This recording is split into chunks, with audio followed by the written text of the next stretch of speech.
Welcome to One Word a Day. I'm Sophie, your pilot into the universe of Chinese. Let's dive in. Today's special character is Chen. It may be translated as dust or dusty because Chinese character can be used as noun, adjective, however function you want it to carry, but the meaning of it came from the same thing. Okay, so Chen, why Chen is important as a Chinese character?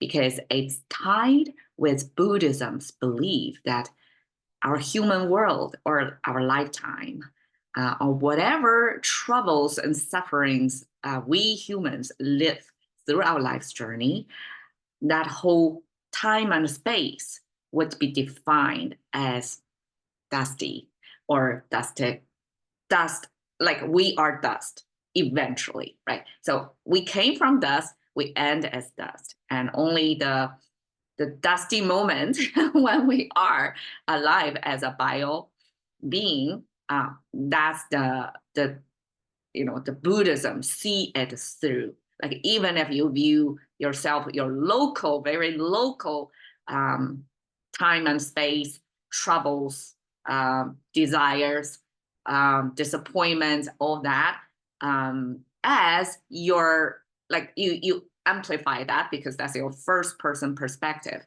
But when Buddhism philosophy see it through, it's nothing but dust, your dusty existence. Anyways, so that's a character often used, and in contemporary Chinese kind of secular life, when we don't really refer to Buddhism that much, still this Chen enters into our, say, entertainment, movies and songs, and we often hear lyrics with the referral of this dusty existence.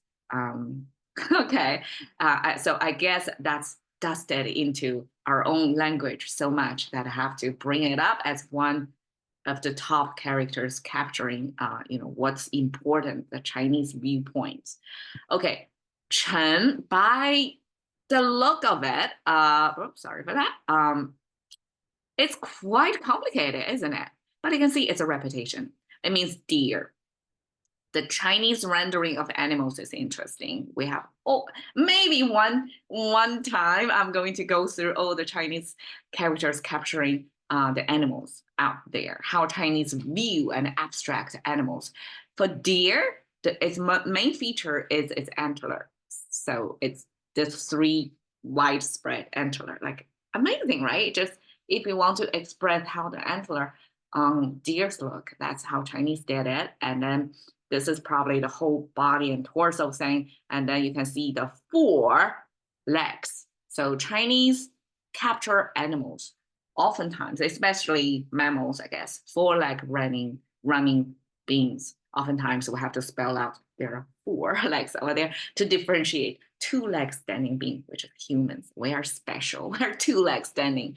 So deers, 3 of them means a crowd of deers, not necessarily just 3.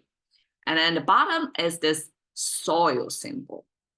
We talk about this a lot in this because Chinese is an agrarian society. It's a very earthy language. And oftentimes in our character, we build it up from combining characters, and soil symbol is a recurring theme over there because how we live earthily lifestyle.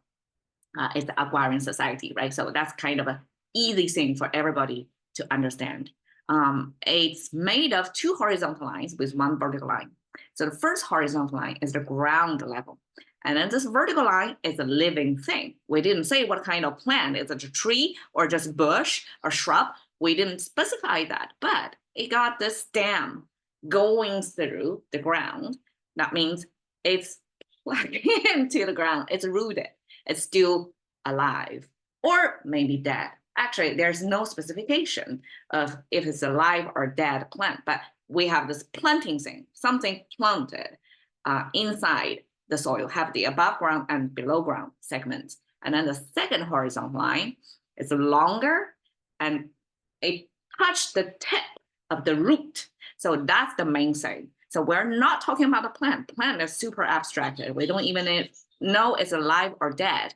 But this second horizontal line, touching, just breathing through the very tip of the root, means we're actually talking about the soil where the root grow from. And that's how Chinese define soil. It's basically where plants grow from. That's the environmental force around it or material around it. So we have 3 deers stacking up. If Chinese want to show you a crowd of things, sometimes they express by 2 times something, sometimes by 3. 3 means really a crowd, a lot of it. And it's often expressed by 2 at the bottom, 1 on the top. I mean, visually, it's more balanced, right? So eventually you can see the contemporary Chinese abstract the deer thing into just 1 dot, because this is just too much. Like, who has the time to write all that out, right? Okay, so there are 2 readings of it. One, the 3 deers means a crowd of deer on top of soil. You will see dust kicked up by the deer crowd. One reason. Second, the contemporary abstraction of each deer just abstracted into 1 dot. But actually, if you look at the contemporary Chinese, this means small. And this probably is not exactly, well, it is abstraction, just 1 deer, 1 dot. It can also be intentionally put it in a way that it means small. And the way Chinese make the concept of small is cut something in half. So you can see it's a symmetrical. Those 2 bits on the side was once united in 1 piece. And then this vertical line as a cutter just stay in the middle, make sure it's separated. This cutting action visually expressed, meaning it's halved. It's cut into pieces. It may not be exactly in the middle, but it's at least a halved. That means it's comparatively smaller than its original setting. So small is a concept that's relative to its original. And a big in Chinese concept is combination. So we have 2 bits. We make sure it's not a vertical line, it's a horizontal line. It's combining things together. Double something, and that's big. That means it's bigger than something. So Chinese quite logically express the concept of small. It means it's smaller. It's guaranteed to be smaller than its original form. So small on top of soil is dust. Isn't that very logical? What is dust? It's small soil. And so I like both versions, but I prefer it's more logical to me. Like a dust picked up by deer crowd could be, but small dust, small soil means dust. It makes even more sense, right, to me.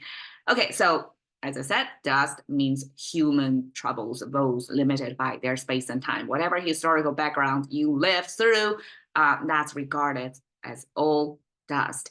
And in English, we have star dust, right? We also have the sense of something, some particles coming off an energy source. And some people also believe we're a dusty, came from dust, go to dust, that we only temporarily exist in a non-dusty form. But I think there is a corresponding conceptual understanding of why dust, these particles that can be used to capture the meaning of the existence in all forms. Because if we look at things down to the particles or atomic level, everything is small pieces built together comes in different shapes, sizes, right? In different beings.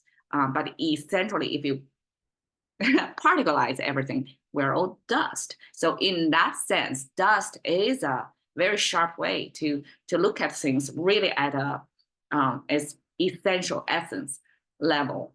And that's why Chinese till today, when we see dust, it doesn't mean environmental particles floating.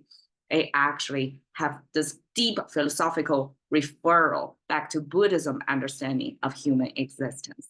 All right, so that's showing you 滚滚红尘. This is the Chen used in the storytelling, and it's just talking about our dusty existence. There you go. Chen, thank you for your time. See you another day.